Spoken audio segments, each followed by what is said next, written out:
Hello everyone. जो आज की क्लास में हम डिस्कशन करेंगे कंपाउंड माइक्रोस्कोप को। कंपाउंड माइक्रोस्कोप का मैग्नीफाइंग पावर, कंपाउंड माइक्रोस्कोप का मैग्नीफाइंग पावर का जो कंडीशंस है, टू कंडीशंस, मिनिमम से मैक्सिमम उसका क्या रेंज होता है, और उसका इमेज फॉर्मेशन जो मैग्नीफाइड इमेज प्राप्त करने के लिए किया जाता है, आज हम उसको सीखेंगे। लास्ट क्लास में हमने सिंपल माइक्रोस्कोप को पढ़ा था, और सिंपल माइक्रोस्कोप में ओनली हमने ये देखा था कि सिंपल माइक्रोस्कोप किसी ऑब्जेक्ट का only 9 to 10 time magnified image बना सकता है। लेकिन यदि हम कंपाउंड माइक्रोस्कोप का बात करें तो कंपाउंड माइक्रोस्कोप में हम कन्वर्जिंग लेंसेज का कॉम्बिनेशन करके हम इमेज को और ज़्यादा मैग्नीफाइड कर सकते हैं। तो कंपाउंड माइक्रोस्कोप में क्या होता है बच्चों, सीखते हैं, बहुत अच्छे से सीखेंगे। इमेज फॉर्मेशन बहुत अच्छे से सीखना है ताकि आपका मैथमेटिकल जो कैलकुलेशन है, मैग्नीफाइंग पावर फाइंड आउट करने का, वो बहुत इजी रहे आपके लिए।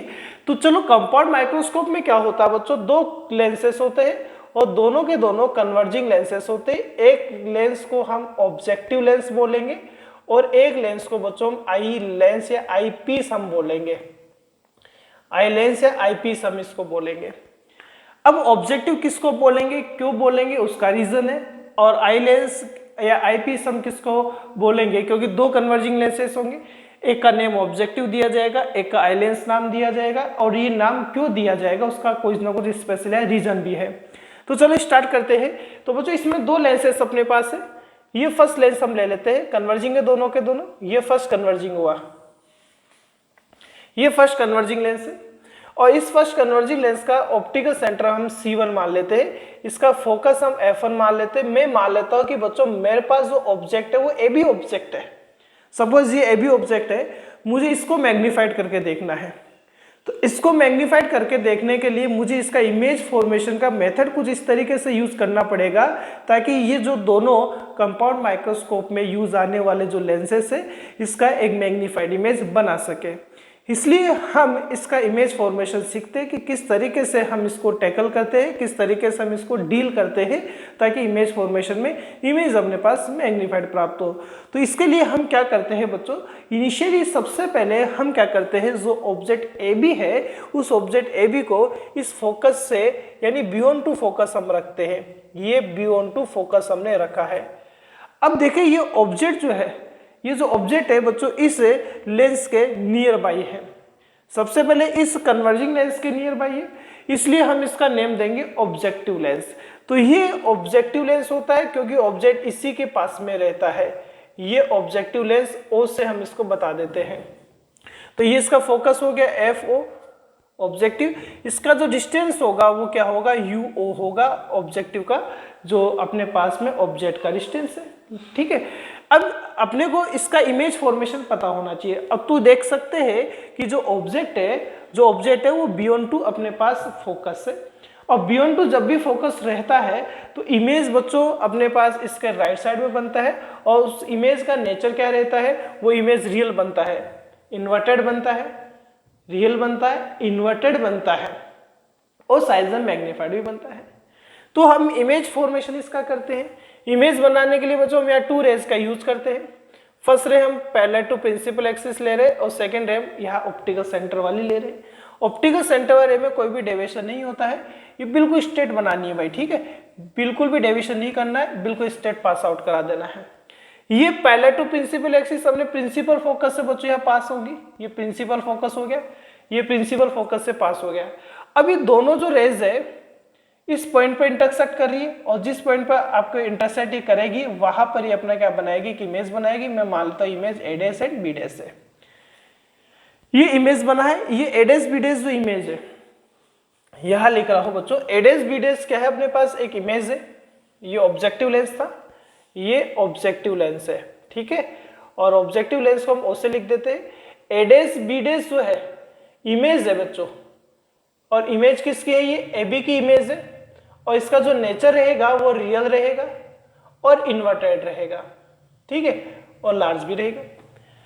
अब हम क्या करते हैं कि इसके आगे एक और लेंस आपको दिखाई देगा जब भी हम बात करें, क्योंकि हमने कहा कि इसमें कॉम्बिनेशन होता है। तो इसके आगे एक लेंस और होगा, और ये जो लेंस होगा ये जो लेंस होगा बच्चों ये भी कन्वर्जिंग रहेगा, ये भी कन्वर्जिंग रहेगा, लेकिन इसमें क्या है, इसमें आपको ये दिखाई देगा कि इसका जो साइज है, साइज में हम दो बात करेंगे, साइज में बच्चों हम यहाँ दो बात करेंगे। साइज का मतलब हो गया कि इसका जो फोकल लेंथ है, इसका जो फोकल लेंथ है और इसका जो अपर्चर है, अपर्चर देखिए इसका अपर्चर बच्चों इतना सा है, यानी डायमीटर, इसका डायमीटर आपको ज़्यादा बड़ा दिख रहा है। यानी हम बात करें कि ये जो लेंस आपके पास है, इसका जो अपर्चर है, इसका जो फोकल लेंथ है ऑब्जेक्टिव के कंपैरिजन में ज़्यादा होता है। और बच्चों जो देखने वाला पर्सन होता है वो इसके इस साइड रहता है। यदि इस साइड रहता है यानी आई इस साइड रहता है तो इसका हम आई लेंस या आई पीस हम बोलते हैं, हम इसको आई लेंस या आई पीस हम इसको कहते हैं। तो इसमें आई पीस जो होता है कंपाउंड माइक्रोस्कोप में आई पीस का अपर्चर एंड फोकल लेंथ क्या होता है, ऑब्जेक्टिव के कंपैरिजन में ज़्यादा होता है। तो यहाँ अब ये जो रेज है, ये जो रेज है, सबसे पहले चलो इमेज बना है तो इमेज का डिस्टेंस आप लिख दीजिए। इमेज ऑब्जेक्टिव लेंस का है, इमेज के डिस्टेंस को v से लिखते हैं, ऑब्जेक्टिव के लिए तो VO लिख दिया आपने। अब ये जो बच्चों ये पिनियन अरेंजमेंट होता है, हम जिस पर इन दोनों लेंसेज को रखते हैं हम इन लेंसेज की पोजीशन को चेंज कर सकते हैं। हमारे पास जो अरेंजमेंट होता है, जो रेक यहाँ लगी हुई होती है दोनों के मिड के अंदर, उस रेक पर हम इन दोनों लेंसेज को ऑब्जेक्ट की कंडीशन के अकॉर्डिंग एडजस्ट कर सकते हैं। मतलब हम इनको इजीली में इन दोनों लेंसेज को आगे पीछे मूव करवा सकते हैं। अभी हमने एडेस बीडेस इमेज बना दिया है, इसका ऑप्टिकल सेंटर बच्चों यहाँ मैं C2 ले लेता हूँ। इसको इस तरीके से अरेंजमेंट करते हैं, मतलब इस आई लेंस को हम इस तरीके से अरेंजमेंट करते हैं कि हमारा जो इमेज है, इमेज कौन सा बच्चों, एडेस बीडेस, एडेस बीडेस is the image by objective lens. इस तरीके से अरेंजमेंट किया जाता है कि ये एडेस बीडेस जो है ये आई लेंस के ऑप्टिकल सेंटर और इसके फोकस, फोकस यानी आई लेंस का फोकस यानी एफई के मिड में अरेंज हो जाए, एडजस्ट हो जाए। तो देखो क्या अरेंजमेंट हुआ, ये C2 और एफई के मिड में हमने पास एडेस बीडेस आ चुका है। और अब ये एडेस बीडेस जो है, ये एडेस बीडेस जो है वो आई लेंस के लिए एज ए ऑब्जेक्ट का वर्क करेगा। तो यहाँ से दो रेज निकलेगी वापस से, first parallel to principal axis, second optical centre वाली ले लेते हैं। सेकंड हमने ऑप्टिकल सेंटर वाली ली, पैरेलल टू प्रिंसिपल एक्सिस इसके मेन फोकस से पास आउट होगी, ठीक है, और ये बिना डेविएशन के बिल्कुल स्ट्रेट चली जाएगी। लेकिन ये दोनों रेज बच्चों इस साइड इमेज नहीं बनाता है, क्योंकि आप ये देखेंगे इसके लिए जो ऑब्जेक्ट का कंडीशन है वो between focus and optical centre है। और जब भी हम between optical centre and focus के मिड में कोई ऑब्जेक्ट लेते हैं तो वो अपना एक इमेज जो बनाता है, वो अपना एक इमेज जो बनाता है बच्चों, वो कैसा इमेज बनाता है, चलो आप कहीं भी बना दीजिए, इस साइड बना लो चाहे इस साइड बना लो, उससे कोई फर्क नहीं पड़ने वाला है। एक अपना जो इमेज बनाता, चलो पीछे कर देते हैं इसको भाई, ये अपना एक जो इमेज बनाता है बच्चों, कैसा इमेज बनाता है, और थोड़ा सा बड़ा करते हैं, ठीक है, इसको और थोड़ा सा बैक ले चलते हैं, ये बैक ले लिया। ये एक अपना बड़ा वर्चुअल यानी लार्ज और बड़ा इमेज यहां बना दिया, ठीक है, A डबल डैश और B डबल डैश बना दिया। हमने मान लिया कि एक अपना बड़ा इमेज क्या बना रहा है, A डबल डैश और B डबल डैश बना रहा है। तो ये देखने वाला जो पर्सन रहेगा, आई जो रहेगा वो यहाँ रहेगा, अपने पास ये आई रहा, इसलिए हम इसको आई लेंस बोलते हैं। तो ये A double dash B double dash एक अपना कैसा इमेज बना रहा है होता है, यहाँ वर्चुअल इमेज बना रहा है, ये वर्चुअल होगा और इरेक्ट होगा। अब ये देखिए आप, ये A double dash B double dash से कैमरे में आ रहा भाई, ये A double dash B double dash जो है बच्चों, ये A double dash B double dash जो है वो A डैश B डैश का इमेज है। तो A डैश B डैश के रेस्पेक्ट में ये कैसा है, वर्चुअल इरेक्ट है। बट बच्चों ये A double dash B double dash जो फाइनल इमेज है, जो कि एक मैग्नीफाइड इमेज है, ये इस AB के रेस्पेक्ट में कैसा होगा, रियल होगा और इन्वर्टेड रहेगा। मतलब A double dash B double dash AB के रेस्पेक्ट में कैसा रहने वाला है, इस AB इनिशियल ऑब्जेक्ट जिसको हमें मैग्नीफाइड करके देखना है कैसा रहता है बच्चों, इन्वर्टेड ही रहता है। लेकिन साइज में ये लार्ज रहता है, यानी ये मैग्नीफाइड इमेज यहाँ बनता है। हम ये मान लेते हैं कि बच्चों ये जो एंगल बन रहा है, क्योंकि चलो डिस्टेंस लिखते हैं, ये डिस्टेंस ऑब्जेक्ट का डिस्टेंस हो चुका है आई लेंस के लिए, तो UE हो गया, UE हो गया। और हम इनिशियली मान लेते हैं कि हमारा जो इमेज बन रहा है वो डिस्टिंक्ट विजन डी पर बन रहा है, ये VE आ गया, ये VE अपने पास आ चुका है। ये एंगल बीटा मान लिया हमने, ये एंगल अपने पास बीटा है। ये जो दोनों लेंसेस हमने लिए हैं या जो ट्यूब हमने ले रखा है इन दोनों के बीच में जो रेक अपने पास है, हम मान लेते हैं कि इन दोनों लेंसेस का जो डिस्टेंस है, इन दोनों लेंसेस का जो डिस्टेंस है यहाँ से लेकर यहाँ तक वो L है। तो यहाँ L को हम लिखे तो L को ऐसे लिखा जा सकता है V0 प्लस UE, ये आपके पास L हो सकता है। अब हम यहाँ एंगुलर मैग्निफिकेशन बच्चों यहाँ फाइंड आउट करेंगे। एंगुलर मैग्निफिकेशन का फॉर्मूला मैंने सिंपल माइक्रोस्कोप में बताया भी है, लेकिन एक बार वापस हम फॉर्मूला लिख कर यहाँ करने वाले हैं। तो एंगुलर मैग्निफिकेशन एम क्या होता है, विजुअल एंगल, अभी विजुअल एंगल, और विजुअल एंगल कौन बना रहा है, आई पर बनता है बच्चों, तो आई में नहीं लिख रहा, फॉर्म बाई फाइनल इमेज।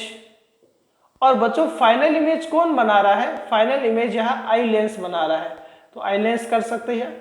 इसी तरीके से हम बात करें विजुअल एंगल फॉर्म बाय कौन बनाएगा, यहाँ ऑब्जेक्ट बनाएगा, और ये ऑब्जेक्ट कहाँ रखा होगा बच्चों, near point capital D plus near point capital D बोल सकते हैं, या डिस्टिंक्ट विजन हम बोल सकते हैं इसको, ठीक है, यह डिस्टिंक्ट विजन अपने पास हो सकता है। तो m इक्वल्स टू यहाँ क्या रहना है, बीटा वाई अल्फा बाई। देखो ये फॉर्मूला मैं अच्छे से समझा चुका हूँ, अलग से क्लास ली है मैंने, एंगुलर जो विजुअल एंगल उसको अलग से मैंने बताया है। तो आप विजुअल एंगल सर्च करेंगे मेरे यूट्यूब चैनल पर तो आपको ये मिल जाएगा अपने पास। तो m equals to beta Y alpha आ चुका है। अब देखो बीटा तो आपको दिखाई दे रहा है, लेकिन अल्फा की अभी तक हमने कोई भी बात यहाँ नहीं की है। अल्फा में यहाँ दो तरीके से बताऊंगा आपको, एक एनसीईआरटी के अकॉर्डिंग, एक एक्चुअली में जो अल्फा बन रहा है वो कैसे बनता है उसको भी यहाँ डिस्कशन करेंगे। तो चलो अल्फा ही देख लेते हैं पहले। तो जो एक्चुअली अल्फा के लिए क्या कंडीशन कहा कि एक विजुअल एंगल है अल्फा और वो ऑब्जेक्ट बना रहा, ऑब्जेक्ट अपने पास कौन है, ए बी है, ऑब्जेक्ट अपने पास ए बी है, ये ए बी ऑब्जेक्ट हम ले लेते हैं, और ये a b object capital d distance पर, क्योंकि हम बात करें जब कहाँ रखा हुआ वो नियर पॉइंट पर रखा हुआ है, डिस्टिंक्ट विजन क्लियर विजन पर रखा हुआ, अल्फा एंगल से रखा हुआ है और ए बी बना रहा है। अब एग्जैक्टली यदि हम अल्फा की यहाँ बात करें तो अल्फा देखो वैसे तो ये वाला अल्फा बनता है यहाँ, यदि हम बात करें अल्फा की तो अल्फा इस तरीके से यहाँ बन सकता है एंगल, अल्फा यहाँ एंगल बनता है, ये अल्फा हुआ, ये अल्फा मतलब यह बनता है, इस तरीके से अल्फा बनता है, ये आप यह बना सकते हैं, ये डबल डैश से हम इसको A1 मान लेते हैं एक तरीके से, ये भी अल्फा ही आपके पास में। अब जो बात, ये बात आपको जो समझ में, जो बच्चों को नहीं समझ में आई वो मैंने सिंपल माइक्रोस्कोप वाला जो यूट्यूब से मतलब यूट्यूब पर जो हमने वीडियो लगा रखा है उसको देख सकते हैं आप भाई, मैंने बहुत अच्छे से समझा रखा है कि हम अल्फा बीटा कैसे बनाते हैं, विजुअल एंगल कैसे क्रिएट होता है। तो एग्जैक्टली जो अल्फा होता है वो ये है, देख सकते हैं आप अल्फा, देखो ये परपेंडिकुलर जो साइज है, देखो ये वाला आ रहा है, मतलब ये वाला आने का ऑब्जेक्ट ए बी का ही तो साइज आ रहा है, और एक कितना डिस्टेंस पर रखा हुआ है एग्जैक्टली अपने पास में, कैपिटल डी, तो वही कैपिटल डी डिस्टेंस पर आपके पास है। अब यहाँ में फाइंड आउट क्या करना है, बीटा और अल्फा फाइंड आउट करना है। तो बीटा के लिए देखें, बीटा के लिए हम जो ट्राइंगल यूज लेने वाले हैं वो कौन सा है, C2A' and B'। In triangle C2A' B'। अब माइंड में आ रहा होगा कि सर ये तो इमेज का है, तो आपको तो C2A'' B' लेना, हाँ बिल्कुल लेना चाहिए था, लेकिन हम ये B', लेकिन हम यूज कौन सा ले रहे हैं, कोई लॉजिक नहीं है इसके पीछे, C2A' B' यूज ले रहे हैं और यहाँ tan बीटा फाइंड आउट कर रहे हैं। tan बीटा क्या होगा, परपेंडिकुलर y बेस होगा, परपेंडिकुलर क्या है बच्चों इसका, A' B' है, और बेस क्या हो गया, C2A' हो गया, C2A' हो गया। अब A' B' की बात करें तो A' B' क्या है, इमेज आपके पास है, इमेज का हाइट आप कह सकते हैं, लेकिन हम बात करें मैग्निफिकेशन तो क्या होता है, S2 divided by H1 equals to V/U। तो हम हाइट को यहाँ पर इमेज के डिस्टेंस के इक्वल हम लिख कर करेंगे। तो यहाँ A' B' का जो इमेज का जो डिस्टेंस है वो कितना है बच्चों, V0 है, और ये इस ऑब्जेक्टिव लेंस के लिए राइट साइड में है, यानी रे इंसिडेंट रे की डायरेक्शन में है, तो हम इसको कैसा लिखेंगे, प्लस V0 लिखेंगे। C2A' ऑब्जेक्ट है आई लेंस का, और ये लेफ्ट साइड में है, इंसिडेंट रे के जस्ट अपोजिट डायरेक्शन में है, तो ये आ गया माइनस का U ही आ गया। अपने को tan बीटा नहीं चाहिए, बीटा चाहिए, तो tan बीटा इज स्मॉल हो, यदि स्मॉल एंगल होगा तो बच्चों tan बीटा किसके इक्वल होगा, बीटा के, और बीटा क्या रहेगा, V0 डिवाइडेड बाई माइनस का U ही अपने पास लेना है। ये इक्वेशन नंबर हम दे देते हैं फर्स्ट है, और ये इक्वेशन नंबर सेकेंड हम लिख लेते हैं। डायग्राम का तो बहुत इंपॉर्टेंट ऐसे है अपने पास में, और इम्पोर्टेंस होने की वजह से हम इसको यहाँ डायग्राम को क्लियर नहीं करेंगे, यही क्लियर करेंगे। जिस बच्चों को नोट करना हो वो क्या किया करे, पोज करके नोट कर लिया करे। अब अल्फा चाहिए बच्चों, अल्फा आप या तो इससे फाइंड आउट कर लीजिए अलग से, अदरवाइज आप ये ले सकते हैं C2A1A डबल डैश, यानी ट्राइंगल जो ले रहा हूं, in triangle C2A1A double dash ले रहे हैं, टेन अल्फा ही फाइंड करें, और टेन अल्फा क्या होगा A1A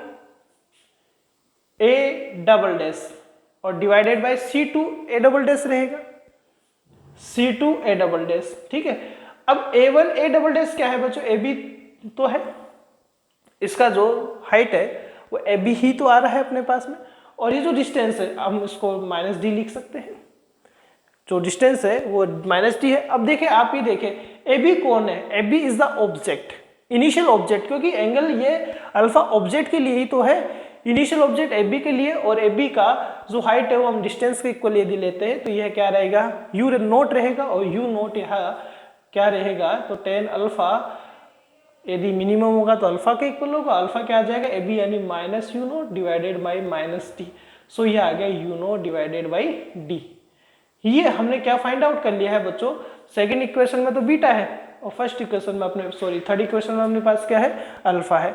अब दोनों का वैल्यू मैं यहाँ m में रख रहा हूँ, तो यह इक्वेशन फर्स्ट का रोल नहीं है भाई, ठीक है, इक्वेशन फर्स्ट को यहाँ से क्लीन कर देते हैं। तो फॉर्मूला क्या रहना है, m इक्वल्स टू क्या रहना है, बीटा, बीटा है बच्चों V note divided by -UV, और ये क्या है, U note divided by capital D। तो माइनस को बाहर ले लेते हैं, ये पोर्शन यहाँ पहुंचेगा, तो इसको ऐसे लिखा जा रहा है V note divided by U note, क्योंकि ये U नोट यहाँ पहुंचना है, और ये ऊपर जाएगा तो ये आएगा DYUE। सो ये मैग्निफिकेशन अपने पास आया है। ठीक है, अब देखो इस इक्वेशन को हम यहाँ से क्लीन कर रहे हैं, तो यहाँ जो अपने पास फॉर्मूला आया है वो क्या है, देखते हैं फॉर्मूला क्या है अपने पास में। m अपने पास में आ चुका है बच्चों यहाँ -V note divided by U note and DYUE। अब यहाँ हम देखें तो देखो एक साइन आ रहा है, माइनस का साइन यहाँ आ रहा है, माइनस का साइन ये रिप्रेजेंट करता है कि जो फाइनल इमेज है, फाइनल इमेज कौन सी है बच्चों, A double dash B double dash है, वो इस AB के कंपैरिजन में इन्वर्टेड है। मैग्निफिकेशन मैंने बता रखा है, मैग्निफिकेशन यदि नेगेटिव साइन में आ रहा है, इसका मीन हमारा जो फाइनल इमेज है वो जो ओरिजिनल ऑब्जेक्ट है जिसको आप मैग्नीफाइड करके देखना चाहते हैं उसके कंपैरिजन में इन्वर्टेड है। यह क्लियर है। इसको ऐसे भी लिखा जा सकता है, इक्वेशन अभी इसको 4 देते थे, इस इक्वेशन का बहुत यूज आना है हमें। तो m इक्वल्स टू क्या है, माइनस, देखो बच्चों ये इमेज का डिस्टेंस है, ये ऑब्जेक्ट का, किसके लिए, ऑब्जेक्टिव लेंस के लिए, और इमेज अपॉन ऑब्जेक्ट क्या होता है, मैग्निफिकेशन होता है, लीनियर मैग्निफिकेशन। तो ये ऑब्जेक्टिव का लीनियर मैग्निफिकेशन होगा। इसी तरीके से d आईपीस का इमेज है और ये आईपीस का ऑब्जेक्ट है यूई, सो हम इसको ME लिख सकते हैं। तो यहाँ हम देख पा रहे हैं कि दोनों का कॉम्बिनेशन करने के बाद में जो हमारे पास में टोटल मैग्नीफाइंग जो पावर आ रहा है या जो एंगुलर मैग्निफिकेशन आ रहा है, इन दोनों के सेपरेट जो मैग्निफिकेशन है इनके प्रोडक्ट के क्या आता है, इक्वल आता है। तो यदि प्रोडक्ट के इक्वल आ रहा है तो इसका मीन हम ये कह सकते हैं कि हमारा एंगुलर मैग्निफिकेशन ज़्यादा आएगा जब हम कॉम्बिनेशन करेंगे, जिससे हमारा जो इमेज होगा वो ऑब्जेक्ट के कंपैरिजन में बहुत ज़्यादा मैग्नीफाइड होगा। अब हमने जो कंडीशन लिया है, क्या कंडीशन लिया कि हमारा इमेज कहाँ बन रहा है, नियर पॉइंट कैपिटल डी पर बन रहा है, डिस्टिंक्ट रीजन पर बन रहा है। तो उस कंडीशन के लिए मैग्निफिकेशन क्या रहेगा, इक्वेशन नंबर 4 बहुत यूज आने वाला है। तो इस इक्वेशन 4 को बच्चों में सेपरेट पहले एक बार लिख लेता हूँ इसको। इस इक्वेशन नंबर 4 में अपने पास क्या आ रहा है, m minus v naught u naught and d y u. अब मैं यहाँ दो कंडीशंस का यहाँ यूज करने वाला हूँ। टू कंडीशंस देखो कौन कौन सी अपने पास में। First condition, condition number first देखते हैं। इफ फाइनल इमेज, मैं लिख नहीं रहा बोल रहा हूँ, फाइनल इमेज कहाँ बन रहा है अपने पास में, नियर पॉइंट पर बन रहा है। और नियर पॉइंट क्या है बच्चों, कैपिटल डी पर बने। फाइनल इमेज की बात हो रही है, कौन सी की बात हो रही है बच्चों, यहाँ फाइनल इमेज की बात हो रही है। और फाइनल इमेज कौन बनाता है, आईपीस बनाता है। तो आईपीस बनाता तो फोकल लेंथ क्या हो जाएगा, प्लस एफ ई, क्योंकि फोकल लेंथ किसका रहेगा, आईपीस का। और eyepiece is the converging lens, converging lens का फोकल लेंथ कैसा होता है, पॉजिटिव होता है। तो हमने यहाँ पॉजिटिव लिख दिया इसको, ठीक है। अब हम और देखते हैं इसका। तो यहाँ u क्या रहेगा बच्चों, माइनस यू ई रहेगा। ऑब्जेक्ट का डिस्टेंस है भाई इसके लिए, और माइनस का है। इमेज कहाँ बन रहा है, कैपिटल डी, तो माइनस डी आ गया by lens formula, by lens formula. Lens formula किसके लिए देख रहे हैं बच्चों, हम आई लेंस के लिए देख रहे हैं। क्या आना है, 1/f(e), 1/-डी, 1/v आता है, माइनस और माइनस यू डायरेक्ट फॉर्मूले में रख दिया। डी से मल्टीप्लाई कर दीजिए आप, हम डी से यहाँ मल्टीप्लाई करेंगे तो ये आ जाएगा बच्चों dy(f(e) आ गया, और ये माइनस अपने पास क्या आ गया, 1 आ चुका है, और ये प्लस dy(ue) आ गया। अब देखो ये इक्वेशन 4 था, फ्रॉम इक्वेशन 4 से आप देखें, फ्रॉम इक्वेशन 4 से, इक्वेशन 4 से हम देखें तो ये है dy(f(e), ठीक है, ये -1 उधर गया तो ये +1 हो गया, और ये क्या था dy(ue), dy(ue) आपके पास है, तो ये dy देखो ue, इक्वेशन 4 में ये वैल्यू पुट कर दीजिए आप dy(ue) का, और dy(u) का इक्वेशन 4 में वैल्यू पुट करेंगे तो -v0 डिवाइडेड बाई u0, और क्या है d/ue, और d/u को क्या लिखेंगे 1 + d/fe। तो ये यहां पर अपने पास में मैक्सिमम मैग्नीफाइंग पावर है, यहाँ ये मैक्सिमम मैग्नीफाइंग पावर अपने पास आ चुका है। एक डिस्टिंक्ट विजन कैपिटल डी पर इमेज बनने का कंडीशन में ये एंगुलर मैग्निफिकेशन रहेगा। चलो नोट कर लेंगे भाई, फर्स्ट कंडीशन समझ में है। अब सेकंड कंडीशन की हमारा फाइनल इमेज कहाँ बने, इन्फिनिटी पर बने, फार पॉइंट पर बने, इसको मैं साफ कर रहा हूँ भाई, ठीक है। अब इन्फिनिटी पर या फार पॉइंट पर यदि अपने पास इमेज बनता है तो देखो इसके लिए क्या किया जाएगा। अब पॉइंट अपने पास नियर पॉइंट है, नहीं है, सॉरी नियर पॉइंट नहीं है अपने पास में। अब अपने पास इमेज फार पॉइंट पर बन रहा है, बहुत दूर बन रहा है, इन्फिनिटी पर बन रहा है, और फाइनल इमेज बनेगा, ये फाइनल इमेज बनना है। अब देखो ये बनेगा कब, उसका सिचुएशन भी पता होना चाहिए भाई बच्चों। देखिए क्या कहा हमने, अभी तो हमने इमेज को कहाँ बनाया था, डिस्टिंक्ट विजन कैपिटल डी पर वर्चुअल बनाया था। अब यहाँ ऐसा सिचुएशन नहीं आने वाला। अब सिचुएशन क्या होगा कि अब हमें बच्चों इमेज फार पॉइंट पर, फाइनल इमेज जो इन्फिनिटी पर बनाना है, और इन्फिनिटी पर तभी बनेगा, कब बनेगा, चलो हम बात करते हैं। इसको एक बार मैं यहाँ से हटा रहा हूँ, अच्छे से देखना भाई, किसको मैं यहाँ से हटा रहा हूँ, कुछ करेक्शन क्या किया जा रहा है यहाँ पर। देखिए अब देखिए भाई, मैंने ये कहा था कि जो हमारे पास अरेंजमेंट होता है, पिनियन जो अरेंजमेंट होता है, उस पिनियन अरेंजमेंट में, उसे पिनियन अरेंजमेंट में हम क्या करते हैं कि यहाँ पर जो पिनियन अरेंजमेंट अपने पास है, उस पिनियन अरेंजमेंट में हम इन दोनों लेंसेस की कंडीशंस को एडजस्ट कर सकते हैं, ऐसा हमने कहा आपको। तो हम इस तरीके से एडजस्ट अब करते हैं, क्योंकि हमारा फाइनल इमेज इन्फिनिटी पर बनना चाहिए, फाइनल इमेज आई लेंस बनाता है। हम इस तरीके से एडजस्टमेंट करते हैं कि बच्चों यहाँ जो आपके पास में एडेस बीडेस एक इमेज था इसका, लेकिन इसका क्या आईपीस का ऑब्जेक्ट था, ऐसे एडजस्टमेंट करते हैं कि एडेस बीडेस इसके फोकस पर आ जाए। क्योंकि बच्चों जब आप ऑब्जेक्ट को फोकस पर लेंगे तो यहाँ ये दोनों रेज जाकर क्या बनाती है, इमेज बनाती है, कहाँ पर, बहुत ज्यादा डिस्टेंस पे, इन्फिनिटी पे इमेज बनाता है। तो अब देखो ऐसा अरेंजमेंट हम कर दिया, मतलब ये सेकंड कंडीशन का डायग्राम हो चुका है। बस ओनली चेंजेस क्या आया है कि अपने पास में जो ऑब्जेक्ट है, जो फाइनल इमेज बनाने वाला है एडेस बीडेस, उसको हमने इस आईपीस के फोकस पर एडजस्ट कर दिया है। तो ये फाइनल इमेज अपने पास इन्फिनिटी पे बनेगा। अब ये देखें यूई किसके इक्वल आएगा, एफई के इक्वल आएगा। ये तो किसके लिए आया था, लेंथ नियर पॉइंट के लिए आया था। अब यदि फार पॉइंट के लिए आप एल की बात करें बच्चों, हम प्रूफ भी कर देंगे इसको, तो एल क्या आएगा, वी नोट और यूई, और यू किसके इक्वल आपके पास, एफ ई के इक्वल है, तो ये इसके इक्वल आएगा। और ये हम प्रूफ भी कर देंगे कि यहाँ यू किसके इक्वल आना है, एफ ई के इक्वल आना है। तो मैग्नीफाइंग पावर देखते हैं तो एफ तो बच्चों एफ ई आ गया आईपीस के लिए, यू क्या आ जाएगा, माइनस यू आ जाएगा। लेकिन इमेज कहाँ बन रहा है, इन्फिनिटी पर बन रहा है।